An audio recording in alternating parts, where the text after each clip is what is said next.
Chapter 4 A Fatal Fight.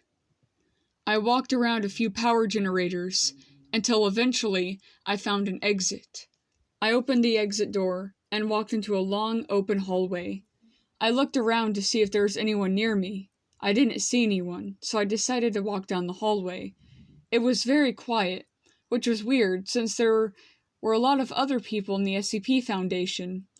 I walked a little further until I saw an open door that led into a dark room. It didn't seem too weird at first, but then I heard someone crying. It sounded like they were hurt. "Do you need any help?" I asked in a worried voice.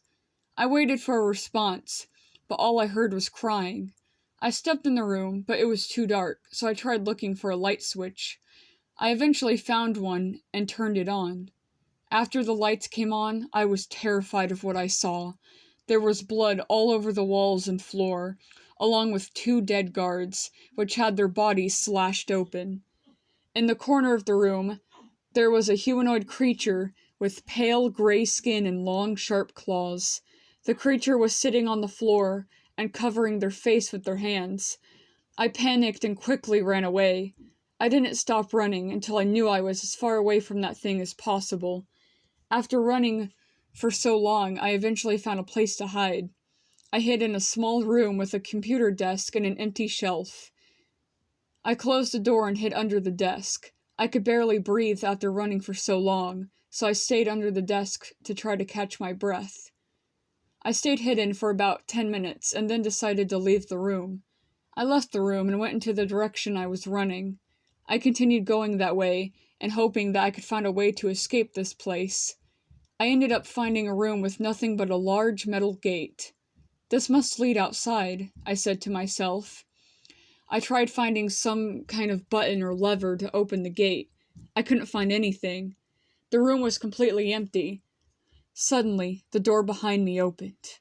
I turned around and saw someone standing in the doorway.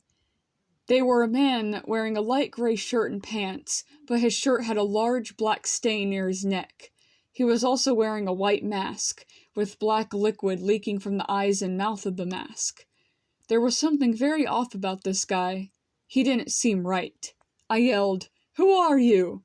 The man didn't respond. All he did was stare at me. I stood still where I was. Then suddenly, the man ran towards me. I dodged him and stepped back. Then he rushed at me and tackled me to the floor. I fell on my back and got the breath knocked out of me. I laid on the floor, gasping for air.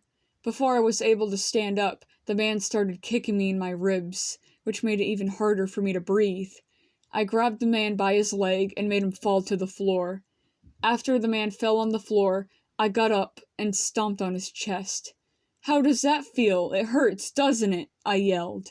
The man started coughing after I stomped on his chest. I stared down at the man and thought he was too weak to fight, but then he quickly stood up and grabbed my arm. I tried pulling my arm away, but his grip was too strong. The man twisted my arm and bent it backwards.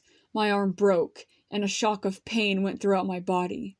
The man let go of my arm, and I screamed out in pain. The man started laughing at me, and I decided I wasn't going to take this anymore. I built up my strength and tackled him to the floor.